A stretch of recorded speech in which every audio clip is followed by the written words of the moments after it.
Boa noite a todos, sejam bem-vindos. Estamos nos preparando para mais uma reunião.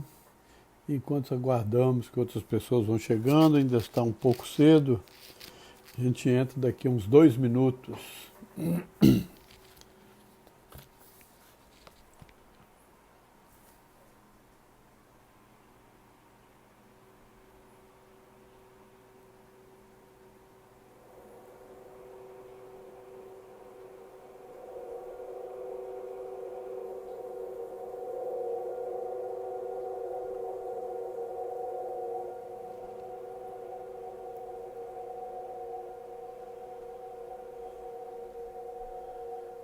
Maiara, seja bem-vinda.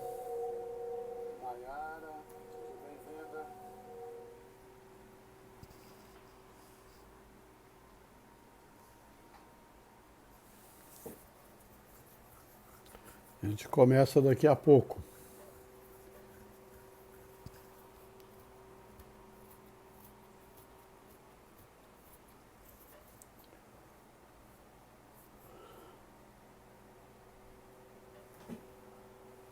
Aliás, não é Maiara, é Maíra, né?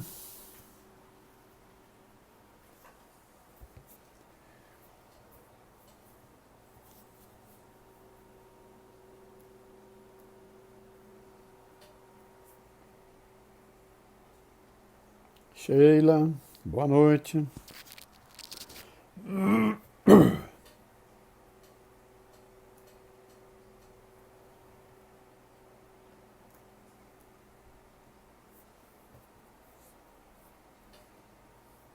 Jocélia, vai pintando aí.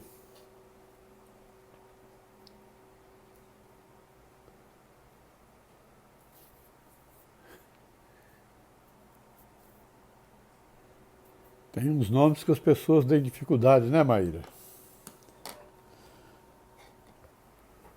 O meu, às vezes, as pessoas não acreditam que é Rolando, né? Aí diz que é Orlando, Rolando, Orlando.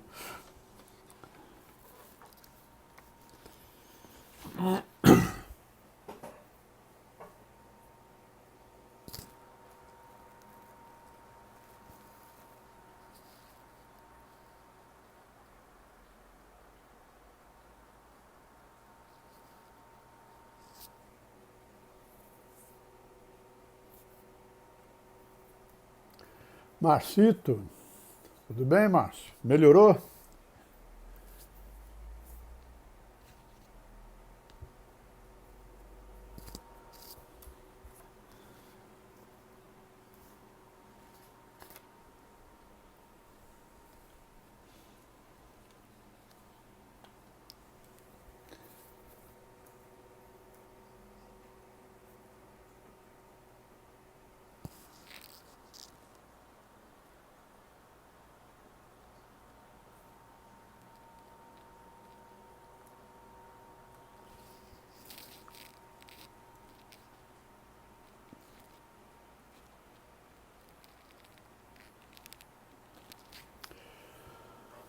Bom, é chegada a nossa hora, vamos começar na hora, né? Vamos para a gente ir preparando aí o nosso ambiente, as nossas mentes. Vamos ler uma mensagem do livro Vinha de Luz, de Francisco Cândido Xavier, ditada pelo Espírito de Emmanuel. É a lição de número 62, que tem como título Resistência ao Mal. Eu, porém, vos digo que não resistais ao mal. Jesus, esse episódio é narrado por Mateus no capítulo 5, versículo 39. Os expoentes da má-fé costumam interpretar falsamente as palavras do Mestre com relação à resistência ao mal. Não determinava Jesus que os aprendizes se entregassem inermes às correntes destruidoras. Aconselhava a que nenhum discípulo retribuísse violência por violência.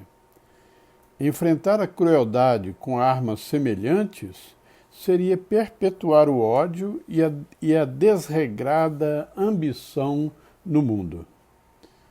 O bem é o único dissolvente do mal em todos os setores, revelando forças diferentes. Em razão disso, a atitude requisitada pelo crime jamais será a indiferença, e sim a do bem ativo, enérgico, renovador, vigilante e operoso. Em todas as épocas, os homens perpetraram erros graves, tentando reprimir a maldade, filha da ignorância, com a maldade, filha do cálculo. E as medidas infelizes, grande número de vezes, foram concretizadas em nome do próprio Cristo. Guerras, revoluções, assassínios, perseguições foram movimentados pelo homem que assim presume cooperar com o céu. No entanto, os empreendimentos sombrios nada mais fizeram que acentuar a catástrofe da separação e da discórdia. Semelhantes revides sempre constituem pruridos de hegemonia indébita do sectarismo pernicioso nos partidos políticos, nas escolas filosóficas e nas seitas religiosas, mas nunca determinação de Jesus. Reconhecendo antecipadamente que a miopia espiritual das criaturas lhe desfiguraria as palavras, o mestre reforçou a conceituação asseverando: eu, porém, vos digo. O plano inferior adota padrões de resistência reclamando olho por olho e dente por dente. Jesus, todavia, nos aconselha a defesa do perdão 70 vezes 7 em cada ofensa, com a bondade diligente, transformadora e sem fim. Vamos orar. Deus, nosso Pai, Jesus, mestre, amigo e companheiro de todas as horas. Aqui estamos, Senhor, reunidos, ainda que à distância, buscando vibrar em sintonia entre todos os companheiros que aqui nos reunimos e em sintonia também com a espiritualidade, com os espíritos amigos que nos acompanham, nos assessoram, nos dão assistência na casa espírita a qual nós nos ligamos, o Grupo Espírita Araci. Por isso, Senhor, é que te rogamos as tuas bênçãos nesta hora em que nos reunimos em teu nome para as atividades da Casa de Araci. Envolva-nos a todos nas tuas bênçãos e permita que possamos dar por iniciada a reunião desta noite. Que assim seja. Bom, estou vendo aí Vitório, Dona Anice. Quem mais chegou aí? Vamos ver. Moisés, Verinha, sejam todos bem-vindos. Bom, nós trouxemos hoje um assunto para comentar com vocês aqui, que tem a ver muito com a mensagem que a gente leu ali. Embora a gente sempre escolha uma mensagem ao acaso, ela não é propriamente escolhida. Abrimos e aquela que a gente lê, né? Tem tudo a ver com estas reflexões que nós pretendíamos fazer hoje, vamos fazer, que é sobre o momento que nós estamos vivendo, bastante angustiante, de muitas transformações e que nós precisamos entender o mundo em que vivemos. Mas para isso, nós precisamos voltar um pouco no tempo para entender como as coisas acontecem. Agora, uma coisa é certa, nós nunca estamos sozinhos. E quando eu falo nós, estou falando nós individualmente e nós como humanidade. Somos todos filhos de Deus e Deus não nos abandona, né? E assim como Ele tem planos para evolutivos para a nossa vida individual, os planos também são de forma geral, para as comunidades, para as cidades, os estados, as nações e o próprio planeta. Tem o seu ciclo evolutivo e tem as propostas de evolução desse planeta, que abriga espíritos ainda muito rebeldes, ainda muito sujeitos a comportamentos ditados ainda pela primitividade, né? Somos ainda muito evoluídos, muito ignorantes, e o nosso planeta ainda demonstra essa ignorância. Mas nunca o planeta nunca deixou de ter a assistência de Deus através do trabalho de Jesus, que é nós dizemos no meio espírita, que é o governador espiritual do planeta, que tudo que se faz aqui tem o cunho, tem a vibração, tem a organização, está sob o comando de Jesus. E aí muita gente pergunta, né? A gente mesmo já se perguntou muito isso, né? Mas então por que está assim, esse desmando todo? Por que Jesus não dá um basta nisso, né? É porque Ele quer a nossa evolução.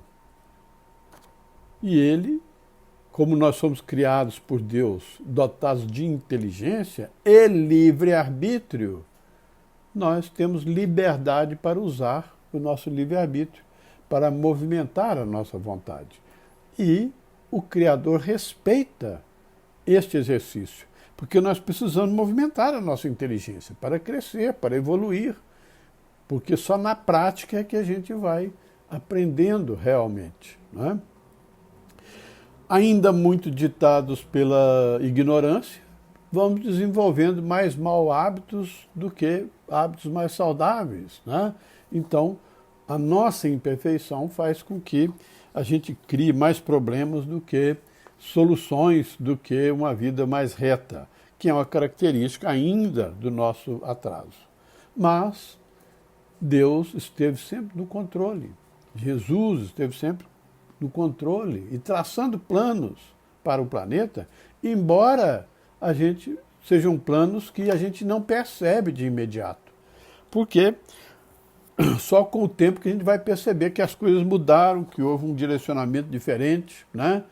E assim a gente vai aprendendo, quando a gente vai analisando com a doutrina espírita, que é uma doutrina racional, e tem acesso aos arquivos da espiritualidade, a gente vai entendendo como os processos se dão. A razão de ser lá de Moisés, que escreveu o Velho Testamento, dos profetas que vieram depois, as questões que envolveram lá a evolução da Índia, do Japão, da Ásia como um todo, do Oriente Médio, da Europa, enfim, né?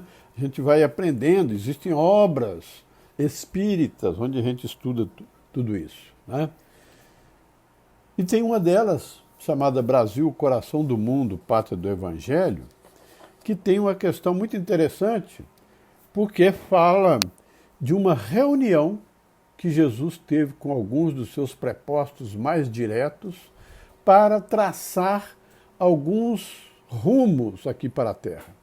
E essa reunião teria se dado no último quartel do século XIV. Vamos nos situar. Século XIV é aquele que começa em 1300 e termina quando se inaugura lá 1400. Então 100 anos, né? Entre 1300 e 1400, em plena Idade Média.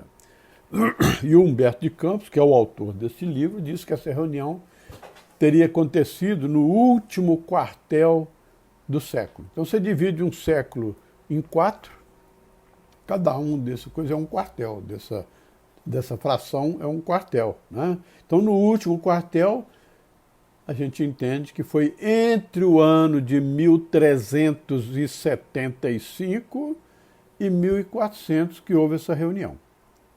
E nesta reunião, Jesus chamou a atenção para um fato que estava acontecendo no mundo então conhecido na época, onde tinha o centro das atenções maior era a Europa, né? E ele dizendo, a Europa está exaurida de tantas desavenças, de tantos conflitos, de tantas guerras, de tantas tensões políticas, econômicas, militares, né? Então, muita luta, muito sangue, muitas guerras, né? E o ambiente europeu estava muito sobrecarregado. E Jesus, então, determinou que precisava tomar uma providência para desanuviar um pouco, tirar um pouco da Europa aquela tensão toda e repartir aquilo para outras partes do mundo, né?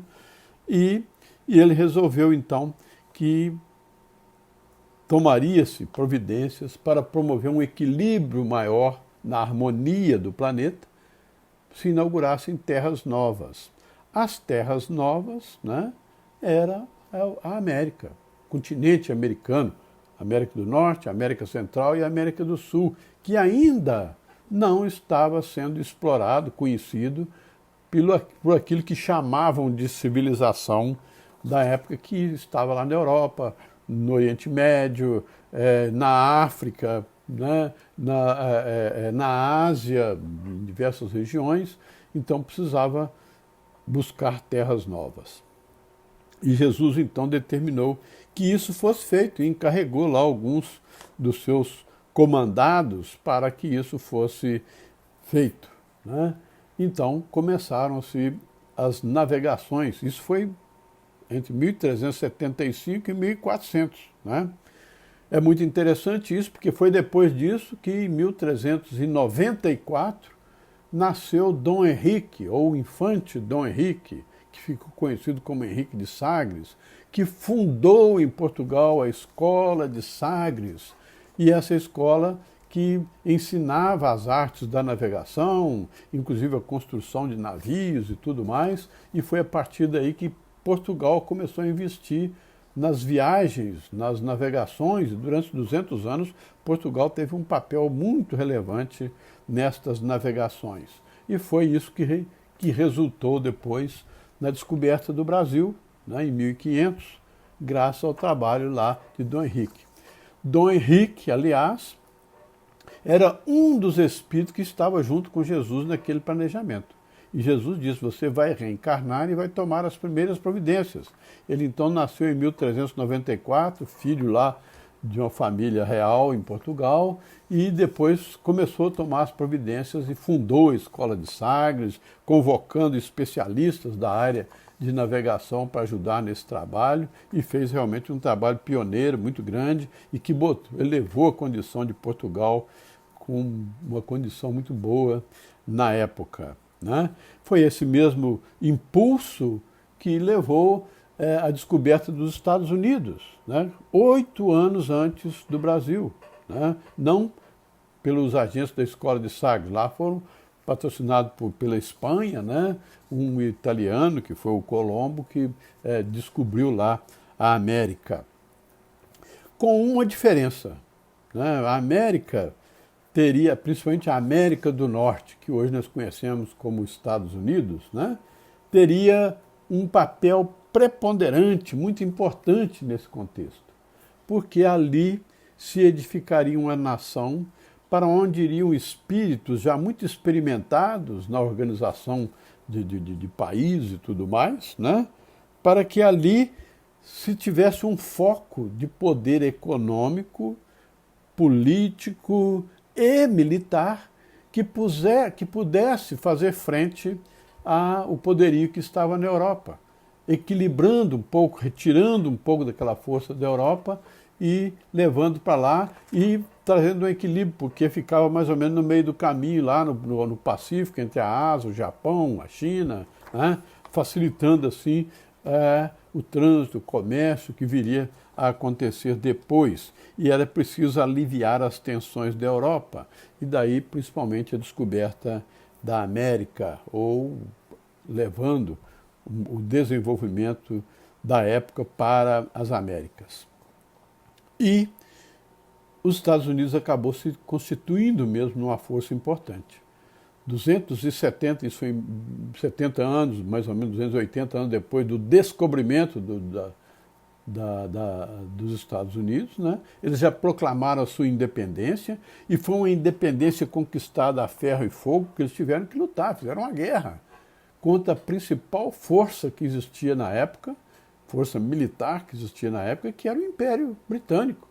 E eles lutaram e venceram, né? E ganharam a projeção, um destaque, o respeito da Europa, por conta era um país diferente, novo ainda, mas com uma pujança, uma capacidade de realização e de progresso bastante peculiar e que assombrava todo mundo. Então foi um desenvolvimento muito grande dos Estados Unidos nessa época. O Brasil, por outras questões, não experimentou esse mesmo desenvolvimento, porque os planos para o Brasil eram outros. O da América era para se impor mesmo na conjuntura econômica, social e política e militar do planeta na época, para dividir forças, para disseminar aqueles antagonismos, né? Diversificar um pouco as coisas.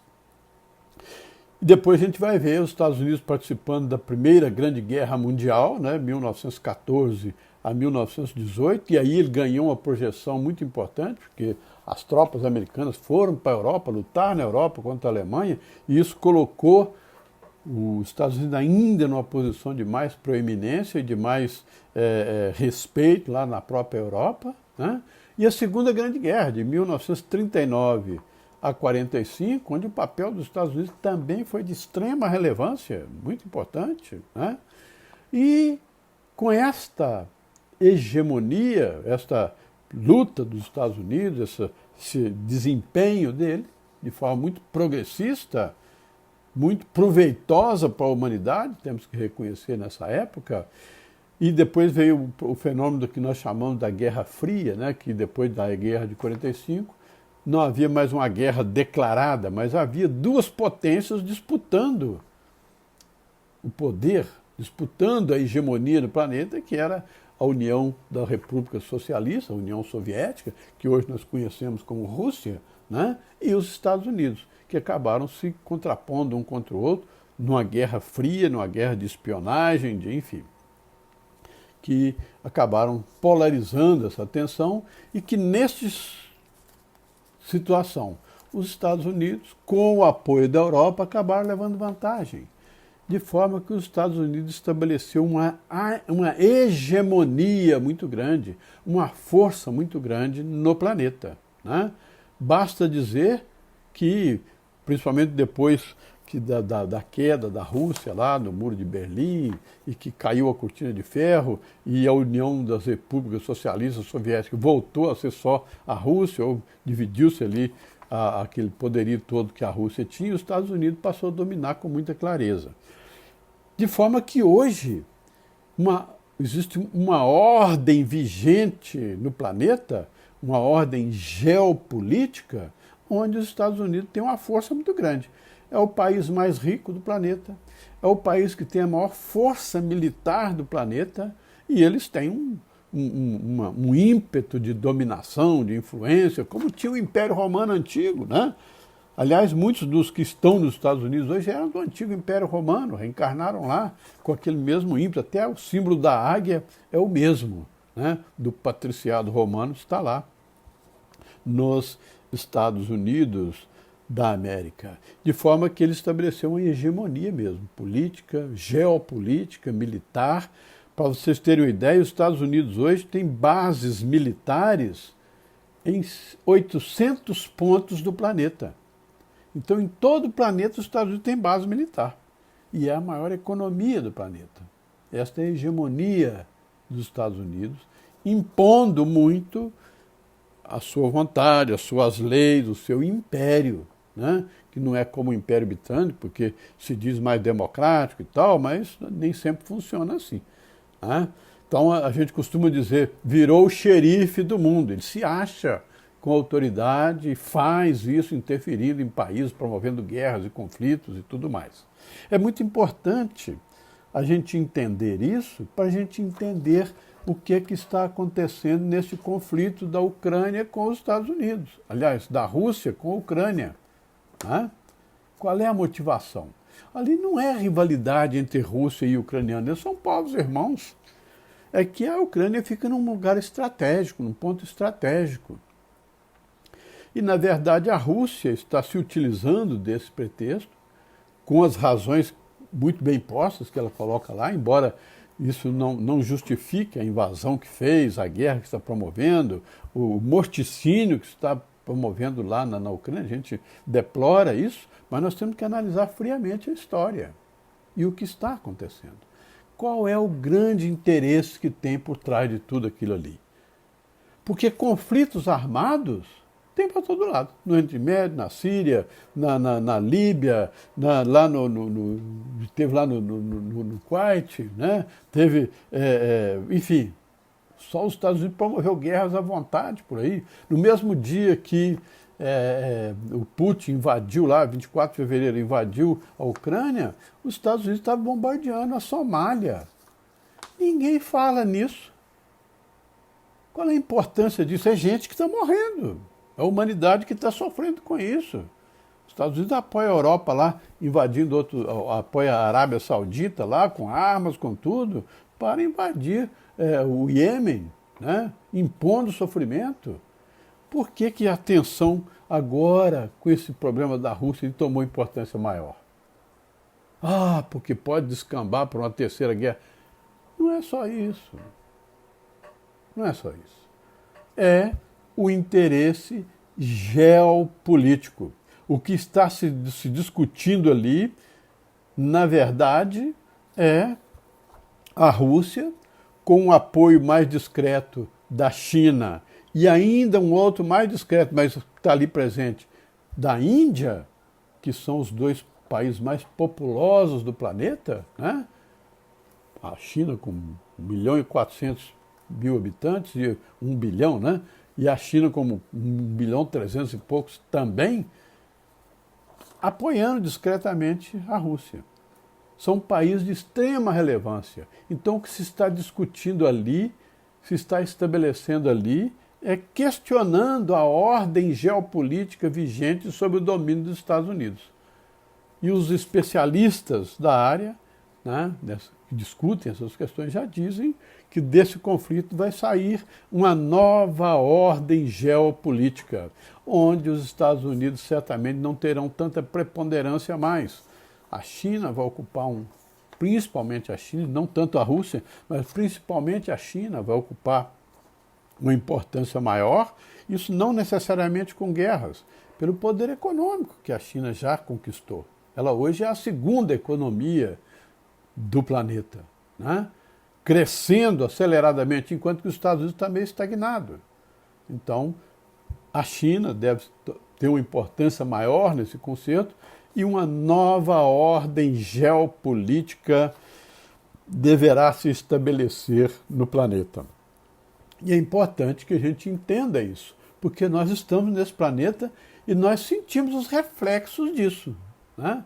Fica aí discutindo comunismo, democracia, isso, aquilo, esquerda, direita, nada disso tem importância. Isso aí é cortina de fumaça. O que está em discussão é o domínio do planeta. É quem vai ter mais influência no planeta, né? E isso é o que está... Este conflito, principalmente agora da Rússia e da Ucrânia, é vamos dizer assim, a gota d'água que está fazendo com que tudo isso seja questionado agora. Qual é a visão espírita que nós devemos ter de tudo isso? Esses conflitos armados, essa questão, são questões geopolíticas, né? Que são passageiras, que ocorrem desde que a Terra é Terra, né? As pessoas estão sempre lutando por isso. E nós ainda não aprendemos a resolver as nossas questões de forma pacífica. Mas Na doutrina espírita nós aprendemos que, na verdade, nós estamos, sim, vivendo um momento especialíssimo, onde se iniciam os alicerces de uma nova ordem, não mais geopolítica, mas uma ordem social, uma nova ordem social. E a gente vai ver isso em diversos pontos aí do Pentateuco de Kardec, mas principalmente no livro A Gênese, que fala disso, e também na Revista Espírita de Kardec, que trata dessa questão, né? E que a gente pode ir vendo como essas coisas vão acontecer, né? Então, fala-se de uma nova ordem social que se estabelecerá na Terra. E a gente olha aqui agora e a gente fica assim, mas como é que isso vai se estabelecer, né? Porque no que consiste esta nova ordem social? Os Espíritos dizem o seguinte: a pedra fundamental desta nova ordem social é a fraternidade entre os povos. Justamente o que não está acontecendo, né? Tantos conflitos que tem aí, armados e ameaças e tudo mais, né? Mas o que vai imperar é a fraternidade entre os povos.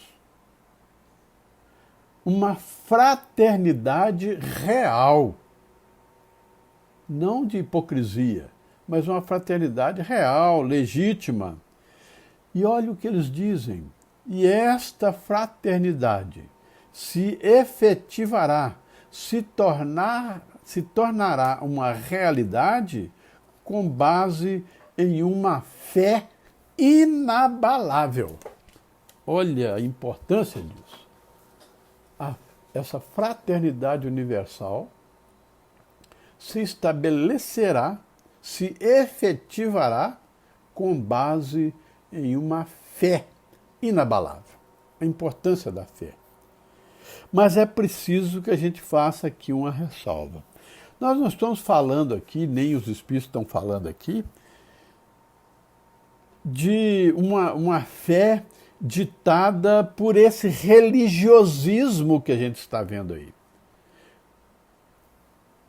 É preciso que nós aprendamos a fazer uma crítica à prática religiosa que nós estamos fazendo.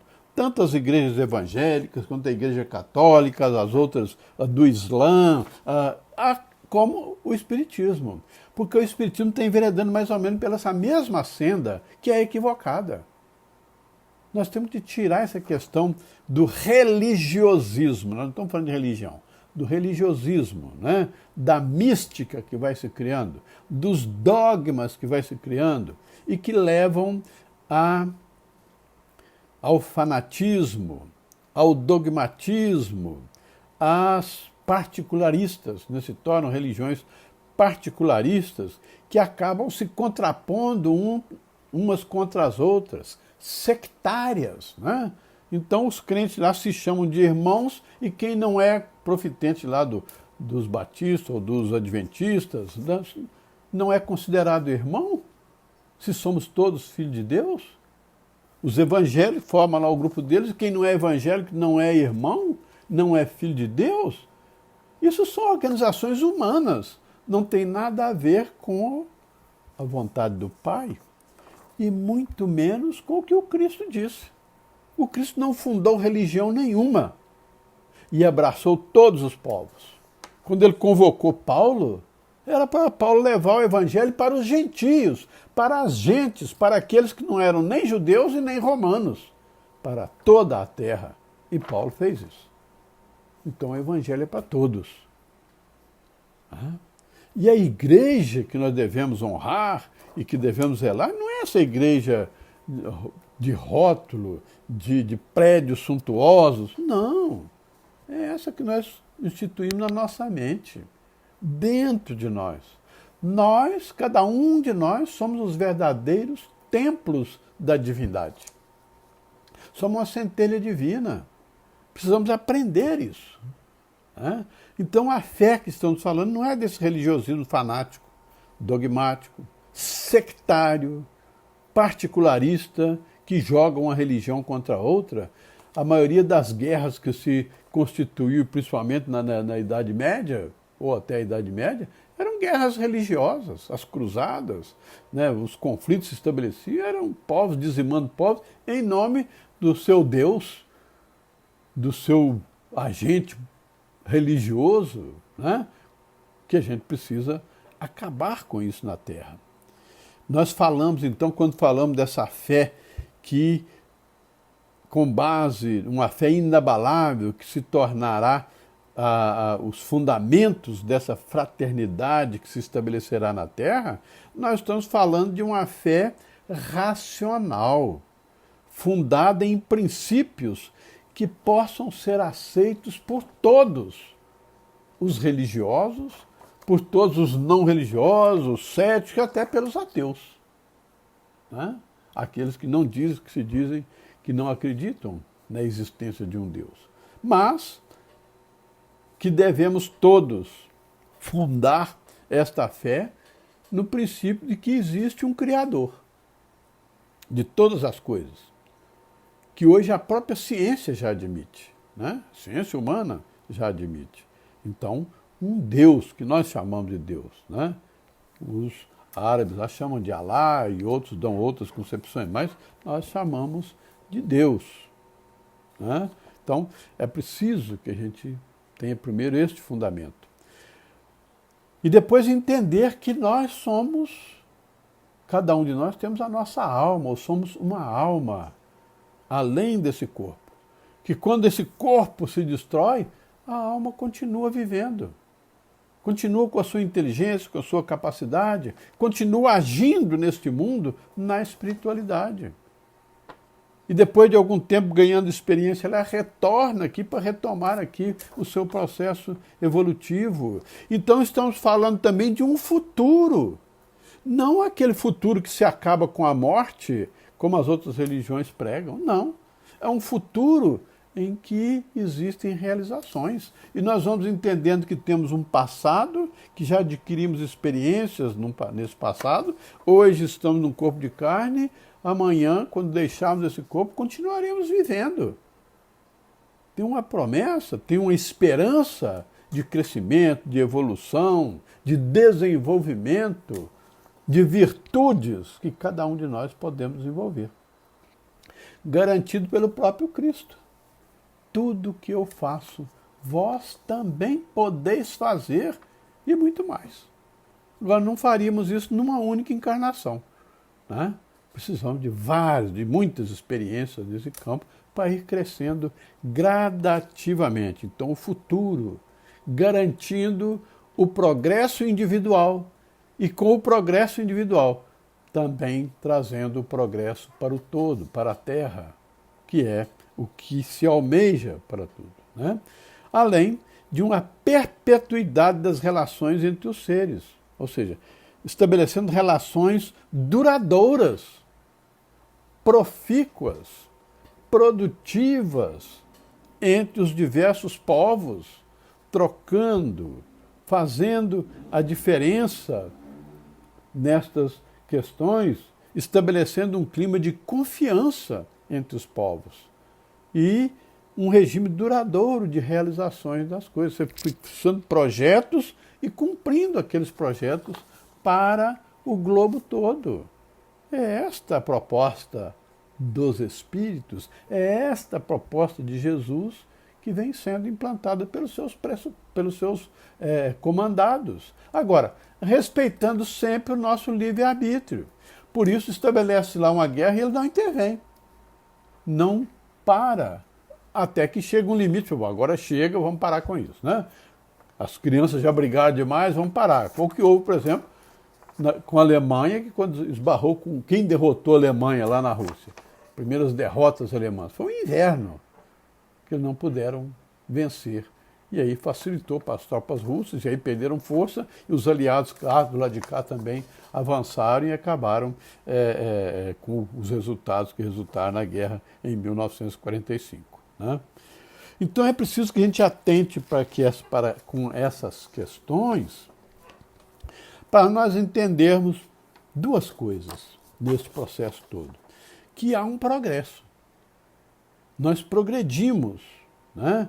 Temos esta fé num progresso que está acontecendo. Né?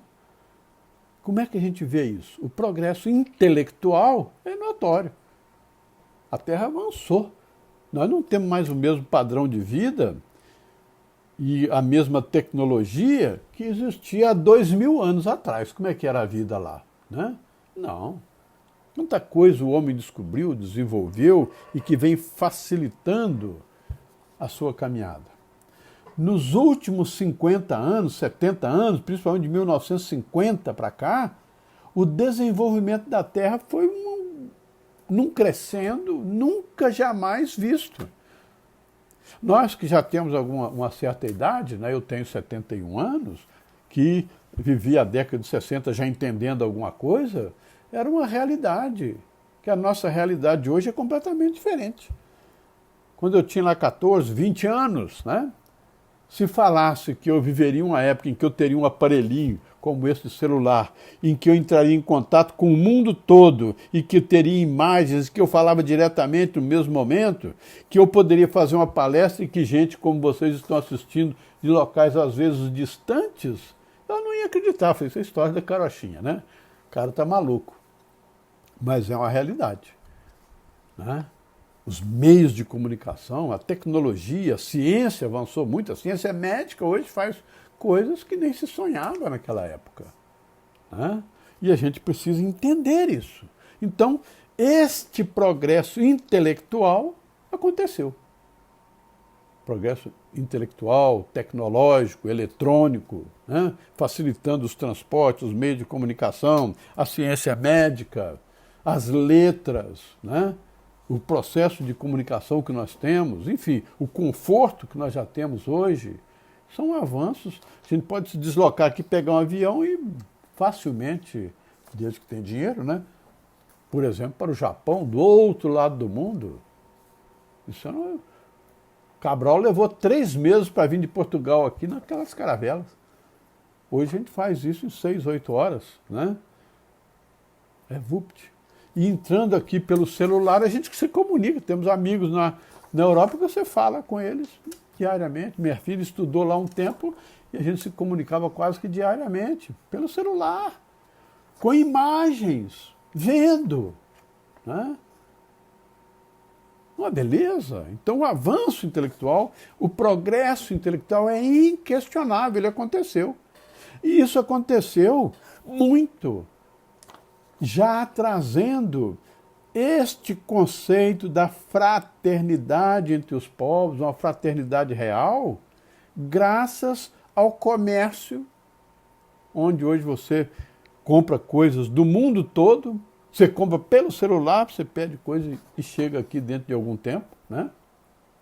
Demora mais o transporte, mas você compra, paga e a coisa chega com garantia aqui, né? Se não chegar, você tem seu dinheiro de volta, mas você já faz isso. Além do comércio que você sai por aí, viaja, conhece outras regiões, né?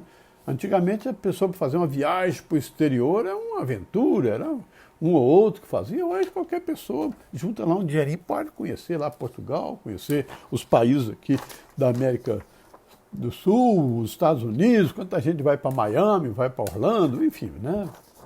Paris, vão conhecer a Europa, legítimo. Né? Então, o comércio, o turismo, né, que permite você conhecer outros povos e outros povos em conhecer o seu país, isso é progresso. Né? Traz progresso, aproxima os povos. Você começa a ver, não, tal lugar é muito bom, lá tem isso, tem aquilo. Você comenta as qualidades, a culinária, a maneira como o povo recebe de cada lugar, como você é tratado. Né? Os esportes. Né? Olha, o futebol, por exemplo, está no mundo todo. Tem uma Copa do Mundo, onde os países adversários, né, se juntam ali para jogar uma partida de futebol. Um vai ganhar, outro vai perder, sem precisar brigar. Sem guerra. Né? A gente vê isso, assistimos isso. Temos aí Os países da África jogando com os países da Europa, conosco mesmo aqui, uma troca, um intercâmbio. A Copa se realiza a cada 4 anos, cada vez num local, levando o povo, levando desenvolvimento, levando conhecimento, trocando informações, culturas. É o progresso intelectual que já está aí instalado, trazendo muitos benefícios. Mas nos asseveram os espíritos. Mas isto só não basta. O progresso intelectual é impotente para regenerar a humanidade. O progresso intelectual ele leva aquele que progrediu mais, que conquistou mais, que está mais rico, a se achar melhor do que o outro. A se impor sobre o outro, como a Rússia lá é mais rica, mais poderosa, tem um exército maior, se achou no direito de invadir a Ucrânia, na certeza de que vai ganhar. Porque se soubesse que poderia haver um empate ou até derrota, ele não se atreveria. Então é um orgulho, uma prepotência, uma arrogância e uma covardia, porque eu faço isso com o mais fraco. Né? E não é só da Rússia, os Estados Unidos faz isso em diversos outros lugares, acabou com o Iraque, dizimou a Síria, a Líbia, né, com os aliados deles. Olha que 20 anos de guerra no Afeganistão, gente pobre, ignorante, precisando de outro tipo de atenção, de cuidado, de ajuda, mas vai lá fazer guerra. Olha a África, precisando de tudo, de remédio, de alimentação, de assistência social, de tudo. Não tem dinheiro para a África. Não teve dinheiro para levar a vacina para a África, que só vacinou menos de 10% da sua população nesta epidemia. Mas não falta armas para a África. Então, um contrassenso. Por quê? É o desenvolvimento intelectual. E os guerreiros da África lá hoje não lutam com arco e flecha, não. É fuzil moderno, é bombas, é minas, é tudo moderno. Né? Crianças, 12, 13, 14 anos, já empunhando um fuzil moderno, capaz de dizimar de uma vez só muita gente. É o progresso intelectual. Por isso que os Espíritos dizem, mas isto só não basta. O progresso intelectual sozinho é impotente para regenerar a humanidade. O que é que precisa então? O que está faltando então para o nosso desenvolvimento? Para que o nosso progresso seja melhor aproveitado e mais concernente com as nossas condições de inteligência hoje? É o progresso moral que precisa ser desenvolvido. Nós desenvolvemos a asa da intelectualidade e ela está lá em cima, mas a asa da moralidade está lá embaixo. O voo é capenga, é torto, é sem rumo, é difícil, vai dar trombada. Então a gente precisa desenvolver as duas asas no mesmo equilíbrio, para que o voo seja harmônico, seja proveitoso para todos. As duas asas do desenvolvimento. Então nós estamos carentes do desenvolvimento moral, do progresso moral. Quando a gente fala, fazer uma ressalva também aqui, porque as pessoas às vezes entendem tudo errado, né?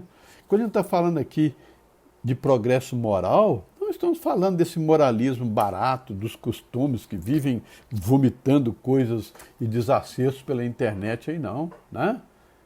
Uns segredinho uns aos outros, com relação às questões dos costumes, da sexualidade, dos hábitos culturais, dos hábitos sociais.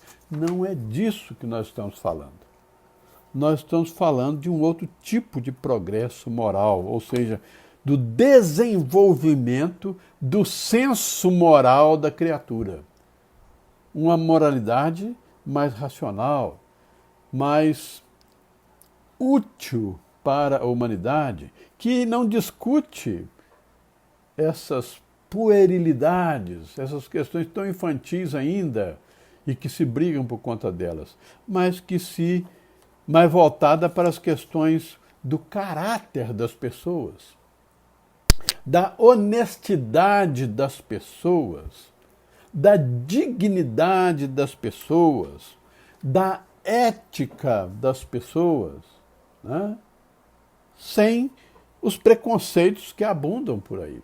Nós precisamos nos libertar disso, né? E com isso, à medida que a gente vai desenvolvendo este senso de moralidade, com essas características, nós vamos também combatendo algumas mazelas muito arraigadas na nossa maneira de ser, que é o egoísmo e o orgulho, que a gente vai reconhecendo o que há de bom no outro, o que há de proveitoso no outro, o que pode ser aprendido com o outro. Porque a gente deixa de lado um pouco as nossas prepotências, as nossas arrogâncias, aquele conceito de que eu sei tudo e que eu tenho a verdade. Não, a verdade está com todos, cada um com um pouquinho, né? Então, esta que é a grande questão que nós precisamos aprender a desenvolver, o senso moral. Por que isso? Porque nos asseguram os espíritos. Só o progresso moral pode assegurar a felicidade da humanidade. Só o progresso moral pode assegurar isso. É a garantia deste progresso, desta felicidade que nós podemos conquistar aqui na Terra. O progresso moral, quando nós nos tornarmos pessoas mais moralizadas, nesse conceito de respeitar o próximo, de querer o bem comum, honesto, ético, respeitando a natureza, o meio ambiente, entendendo como funciona isso exige inteligência, exige consciência do mundo em que vivemos e das responsabilidades que temos para com este mundo.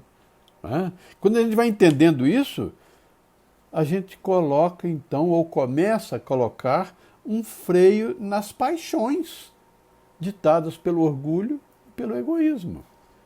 Você até às vezes tem um ímpeto, mas você fala, não, eu sou um sujeito civilizado, peraí, isso não está certo, eticamente eu não devo fazer assim. Eu começo a botar freios em mim. É por aí que a gente começa. Quando se fala em reforma íntima, é nisso. Eu não posso chegar aqui e fazer tudo que eu acho que devo fazer, que eu tenho direito, que dá na minha telha. Não. O meu direito começa a diminuir na medida em que eu me relaciono com o outro. Eu tenho que respeitar o direito do outro. Então já tem limites. Respeito, que é o que falta muito nas nossas relações hoje em dia. O progresso moral pressupõe, então, nos salienta aqui os espíritos, né, uma mudança radical no mundo. E esta mudança é que vai fazer reinar aqui a concórdia, a paz e a fraternidade. Que mudança é essa que esse progresso moral se propõe a fazer ou precisa fazer, à medida que nós formos desenvolvendo a nossa moralidade? Mudança no sentimento das massas. Ou seja, é um esforço individual que cada um de nós deve fazer, mas para influenciar as massas, que possa influenciar os outros, para que os outros possam perceber na prática, porque aqueles que não tiverem condição de raciocinar sobre isso, de pensar mais aprofundadamente nisso, vão seguir os exemplos. Assim como a gente vê seguir hoje os exemplos da perversidade, da maldade, do tirar proveito de um e de outro, nós vamos substituindo esses conceitos pelos conceitos da concórdia, da paz e da fraternidade entre nós, entre os povos. E isso vai no círculo crescente. Nós precisamos entender que isso não é um trabalho fácil, principalmente a gente olhando a animosidade que se impera aqui. Quando a gente entra na internet e vê os absurdos que as pessoas estão falando, né? Então, um deputado federal vinha a público e diz, não, porque se for lá em casa eu vou receber a tiro. E ainda mostra a arma na televisão. Isso é um absurdo para o nível de inteligência e de moralidade que muitos de nós já alcançamos. Mas as pessoas ainda querem resolver tudo no tiro, no grito, no que é mais forte, como a Rússia está fazendo lá com a Ucrânia. Isso no campo individual quanto no campo geral das nações. Esta coisa tem que parar na Terra. Como? Se a gente for considerar, o nosso planeta tem hoje, né, segundo as informações que a gente tem, cerca de 30 bilhões de espíritos. Destes, 7 bilhões e tantos estão encarnados. Dizem os espíritos, de cada 100 espíritos, ou seja, 25% dos espíritos que existem na Terra, militam no bem, desejam o bem, querem o bem, e embora sejam imperfeitos ainda, suscetíveis a errar, fazem alguma coisa para o bem, desejam o bem. Outros 25 são espíritos ainda muito perversos, voltados para aquilo que nós chamamos do mal, que desejam o mal, que querem tirar proveito do outro, que não se importam com o outro. 25%. Então 25%, vamos dizer assim, querendo o bem, 25% se comprazendo no mal. E temos 50% de omissos, que por serem omissos e o mal oferecem vantagens imediatistas, eles tendem para o mal. Nós temos 75% de espíritos militando no mal, embora nem todos sejam maus, intrinsecamente, né? E 25% querendo melhorias. Esta é a grande transformação que está se passando na Terra no momento, que já se iniciou. Saindo de um mundo de provas e de expiações para um mundo de regeneração, onde haverá um equilíbrio maior entre o bem e o mal. Ou seja, temos um grande número de pessoas no planeta que já merece um planeta melhor, que desejam e querem trabalhar para um planeta melhor. E a providência divina está atendendo a esse chamado, porque a Terra também precisa progredir. E aqueles que não conseguirem acompanhar o progresso da Terra, não tiverem um desenvolvimento melhor do seu senso moral, serão afastados da Terra. Já estão sendo afastados. Desde a Segunda Grande Guerra Mundial, muitos espíritos já não voltaram mais a reencarnar na Terra. E muitos outros reencarnaram como uma última oportunidade. É esse pessoal aí que quer voltar para a Idade Média ainda, num retrocesso enorme, com um pensamento aí de levar vantagem sobre o outro, de matar o outro, de eliminar o outro, de... Que é isso? Isso não pode existir mais. E as pessoas que não conseguirem entender isso, não conseguirem desejar um mundo melhor, serão afastados da Terra. Isto já está acontecendo. E lá, na Gênesis, a gente vai ver Kardec falando disso, né?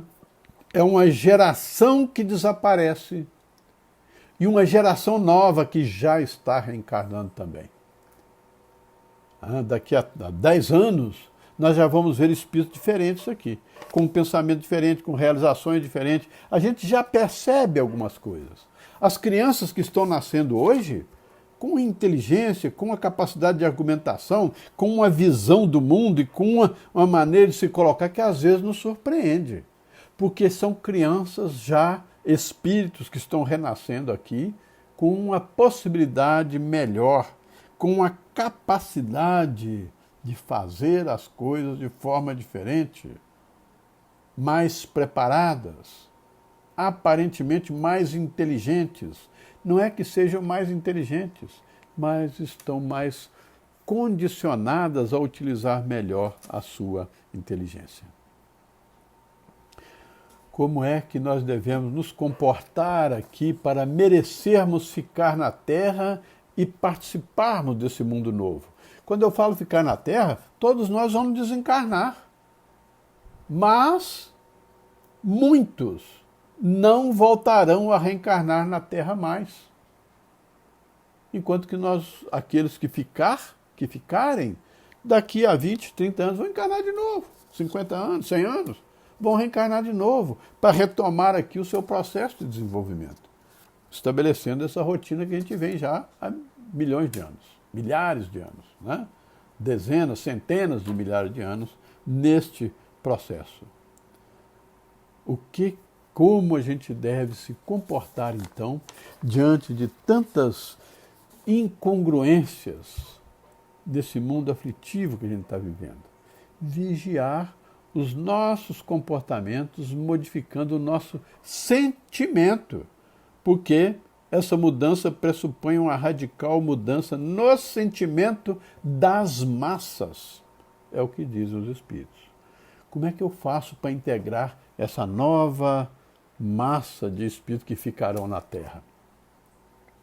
Primeiro, não deixando que o medo que nos domina a todos e que nos assombra a todos, nos domine. Vamos trabalhar melhor com essa onda do medo, acreditando que somos filhos de Deus, que podemos superar isso. Não nos deixemos tomar pelo medo. O medo é um mecanismo que nos puxa para baixo, que nos traz pensamentos, vibrações de baixo poder, e a gente acaba se envolvendo nas faixas vibracionais mais negativas do planeta. Vamos evitar os pensamentos de pessimismo, os sentimentos de impotência, os discursos destrutivos da fofoca, da maledicência, da fake news que eu vivo distribuindo aí, tudo que chega não tem critério, eu vou espalhando. Eu vou espalhando uma atmosfera nefasta no mundo, contribuindo para tudo isso que a gente está vendo aí. Pessoas defendendo causas indefensáveis, porque são criminosas, moralmente criminosas, né? Como bandido bom e bandido morto. O bandido é um irmão nosso, filho de Deus também. Aliás, Chico uma vez perguntou a Emmanuel, né, o que é o criminoso? E Emmanuel deu uma resposta muito significativa para ele. Criminosos somos todos nós que ainda não fomos descobertos. Porque crimes, pequenos crimes, a gente está sempre cometendo por aí. Maledicência, mentira, é crime, do ponto de vista da moralidade. Né? Divulgar, criar fake news, falar mentiras para influenciar o outro, é crime. Crime moral, que às vezes não é punível pela nossa legislação, mas diante da lei de Deus nós vamos responder. Né? Não tenham dúvida disso. Então, discursos destrutivos, violentos, contra fatos, pessoas, costumes que nós não acatamos e nós então condenamos o outro, tem que parar com isso. Isso emite uma vibração extremamente negativa e nos sintoniza com aqueles que vão ser retirados do planeta. E eles vão ser levados para mundos inferiores, provavelmente onde está se iniciando a vida do Homo sapiens em outros lugares, ainda primitiva, para ele se reciclar, para ele ter novas oportunidades. Não é uma condenação perpétua, ele vai ter as oportunidades, mas em situações bem mais difíceis.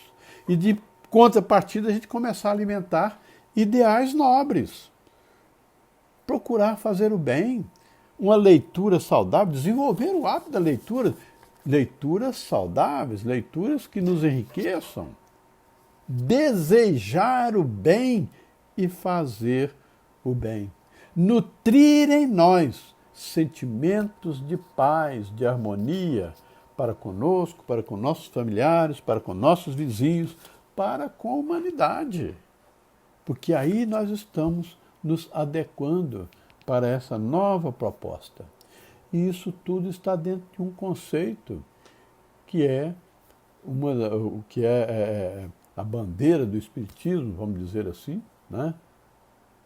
Fora da caridade não há salvação.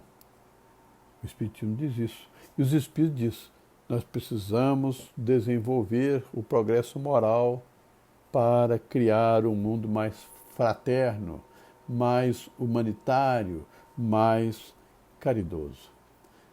Fora da caridade não há salvação.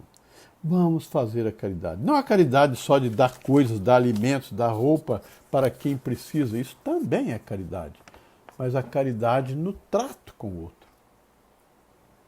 No olhar, no abraço, na convivência, na troca de ideais nobres, de conversas que estimulem o indivíduo, que façam que o indivíduo cresça, se desenvolva,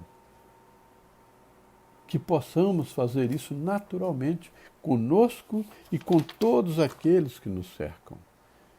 Isto é que é a nova ordem que está se estabelecendo.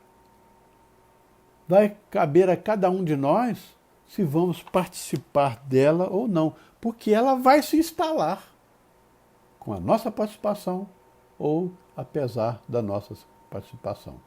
Com a nossa participação, sem a nossa participação e apesar de estarmos aqui. Só que nós seremos alijados se não nos imbuirmos disso e não unirmos esforços nesse sentido. É essa a mensagem desta construção de uma nova ordem social que eu queria trazer para vocês, convidando vocês a participarem disso. Que Jesus nos abençoe a todos, fortaleça o nosso ânimo e que possamos caminhar nesse rumo. Estou vendo aí alguns companheiros que eu não tinha visto aqui ainda, né? A Rita, que de vez em quando está conosco, Rita Lubanco, seja bem-vinda, Rita. A Mauri Santos, seja bem-vinda, Mauri. Thelma Gonçalves, seja bem-vinda, Thelma. Toda quinta-feira nós estamos aqui para uma troca de ideias. Bom, vamos encerrar, que deu aqui a nossa hora, né? Fazendo uma prece, rogando a assistência dos amigos espirituais, nos fortalecendo, nos auxiliando nessa proposta de construção de um mundo novo, que todos nós temos responsabilidades. Assim, Jesus amigo, agradecidos estamos, Senhor, de poder partilhar com tantos amigos queridos estas ideias, estas propostas que a cada semana aqui trazemos na tentativa de despertar um ou outro para essas verdades, de modo a que cada um, imbuídos deste estímulo, possa promover a sua própria mudança intelectual e moral com a finalidade de se adaptar aos novos tempos que estão chegando e possamos caminhar com desenvoltura no rumo, Senhor, dos caminhos que nos traçastes quando disse: Eu sou o caminho, a verdade e a vida. Ninguém irá ao Pai senão por mim. Que possamos nos ater a este caminho, às verdades que estão no Teu Evangelho, para melhor nos pautarmos diante da vida e diante da sociedade que abraçamos. Fica conosco, Senhor, e permita que possamos dar por encerrada a reunião desta noite. Que assim seja. Uma boa noite a todos e até a próxima semana.